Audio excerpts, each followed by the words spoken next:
My boyfriend and I have been together over a year and living together about 6 months. He's an extremely light sleeper. We never used to have problems, but I'm now on medicine that causes me to have more insomnia, so it's harder for me to fall asleep. Lately, we've gotten into fights because he's being absolutely unrealistic about any noise in general. I can't clear my throat quietly, sneeze or even yawn without him grumbling, groaning, or yelling at me at how loud I'm being.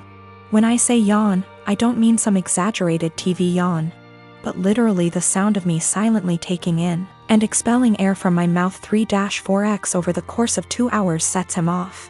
Sneezing is very rare and it's also quiet, but if I have to make any noise, I do it as silently as possible. But it's not enough for him. When I was extremely sick with the cold, he made me sleep on the couch because I was having a tough time sleeping without being able to actually blow my nose to breathe. But when he caught it a week later, I gladly let him sleep in the bed and help take care of him when he woke up in the night because he wasn't feeling well. I've argued with him multiple times that it's unfair for him to expect absolute silence and be mad over the air he hears from a yawn, but he just shuts me down and tells me to be quiet because I've disturbed him from being right on the edge of sleep. I understand that when you're half asleep you're particularly grumpy, we've all been there. But it winds me all the way up that I already constantly have to cater to the way he needs tons of space. Meaning I have to sleep pencil straight all night or on the side not facing him if I want to move my legs at all. And then this sound thing. I've had previous BFs who were heavy sleepers that snored, made lots of noise, and honestly that bothered me less than constantly having to be alert to his needs. He says that earplugs don't work and he only likes to hear the fan, so white noise is out of the question. I don't want to go downstairs because then I'll just stay up, and I don't want to keep taking melatonin every night, but I'm this close to not renewing our lease together next year if things don't change. It also makes me feel like if we got married and had kids he'd just expect me to be up all the time dealing with the baby, so he can sleep, or complaining about his sleep, or if one of us was to have a chronic sickness that we'd have to sleep in different bedrooms, because of how selfish he is. I have a sister who has a husband who is the poster child of weaponized incompetence. They have 4 kids and she's pregnant. My sister works a full-time job, 40+ hours a week, cleans her entire house, cooks, takes care of all her children without him doing anything. It is seriously mind-blowing that she wakes up at like 4 a.m., cooks breakfast, does chores, gets all of her kids ready for school, takes them all to school and daycare, and all he does is stay home and work. And when his kids get home, after my sister picks them up, of course, he will play with them for a little and play video games until he falls asleep. She actually makes more than him. My fiancé and I had to stay with them for 6 weeks while our home was being renovated, and since we both WFH, we helped her, and it is amazing how much happier she is when she has help.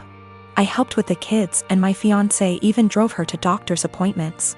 Her husband literally only acknowledges he is a parent when his family is around, then he is a God-fearing, hard-working father of 5. He is the one that wanted more kids. She wanted to stop after her last baby, but he needed more boys. I am seriously concerned not only for her, but her kids as well, because now her oldest is seeing what's happening and trying to help, but my sister is prideful and refuses to let her child do anything. Me and this man have never gotten along. He's been acting like this since their 8-year-old was born. I've tried talking to her about leaving, but she doesn't want her kids to grow up in a broken home. And unfortunately her experience with our parents' divorce was completely different than mine, so she doesn't understand that a divorce would benefit her kids here because she thinks they need their mom and dad together. Cut to this past weekend, her and her husband threw a pre-Thanksgiving potluck where our entire family plus his was there. I stayed with my sister a few days before because I knew he wouldn't help. So we're at dinner all talking, and I mention we are trying for a baby, and my brother-in-law makes an offhanded comment to him about how hard fatherhood is. And I snapped and said, like you would know. He looked taken aback and asked me what I meant, and I unloaded on him, calling him a pathetic excuse for a man who makes my 8 months pregnant sister do everything for their family.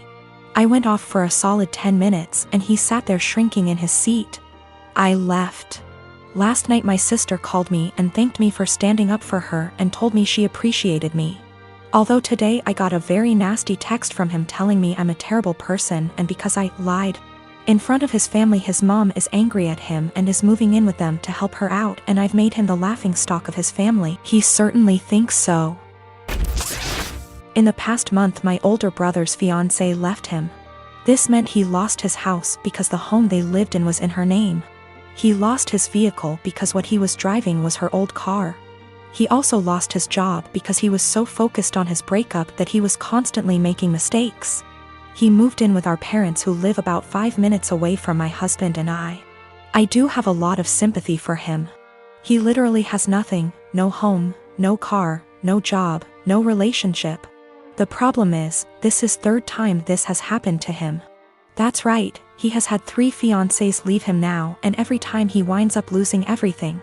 He has had 2 cars impounded because he gets so upset over his breakups he loses his job and can't make payments on his vehicles. My parents and I have bailed him out of these situations every time. I even paid off his back payments on his car, paid for his dog's vet bills, and paid some of his rent before. My parents and I have literally spent thousands of dollars trying to help him. Each of the past 2 times he winds up moving back in with my parents who are in their late 60s. While we pay for everything for him, whenever he goes through a breakup he becomes a total jerk. He spends every weekend with friends out camping or vacationing. How he pays for it I have no idea. After the second fiancée he took a trip to Fiji with his friends but couldn't afford to pay his rent. He mostly ignores me unless he needs money, which, during this breakup I am refusing to help him out at all. The worst part is he treats my parents like garbage. If they ask him questions like, "Have you been looking for a job?" he will yell at them. He has no problem eating the food they provide for him and living in their house rent and utility free. And driving my mom's brand new car, which she got because he totaled her last car, but makes them absolutely miserable. My mom told me he will yell at them, call her stupid, trashes their house, sleeps all day, and leaves the care of his dog up to them. Every time I see my mom lately it's obvious that she's been crying. The most recent event took place on Sunday.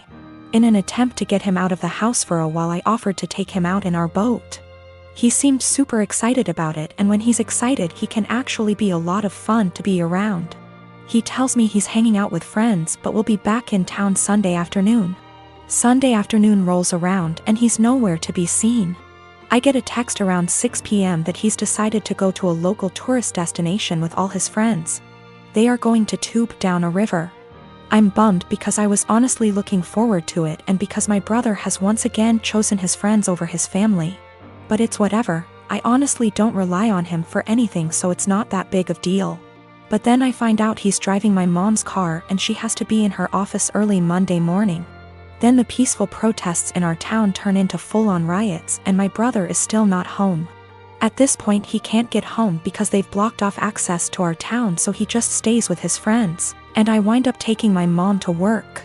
My dad tries to talk to my brother on Monday about how irresponsible he was, and my brother just yells at him, and then locks himself in my parents' basement for the rest of the day.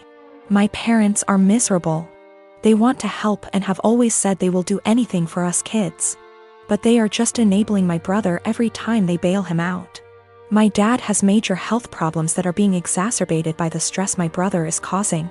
My mom has a history of severe depression that I see her slipping back into the longer my brother is with them. I'm really close to my parents and they are usually very fun people. The longer my brother stays with them I am seeing them become depressed, short-tempered, and miserable.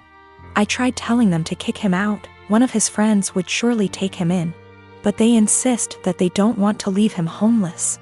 I can't convince them to kick them out, but is there anything else I can say or do that might get my brother to get his head out his ass and get a job? How can I get my brother to see his behavior towards my parents is unacceptable? It just sucks. I used to really look up to my older brother because he is outgoing and funny and the sort of person everyone just gravitates towards. Now I'm just pissed at him for how he treats my parents and simultaneously scared for his mental health, because he clearly has a lot of problems.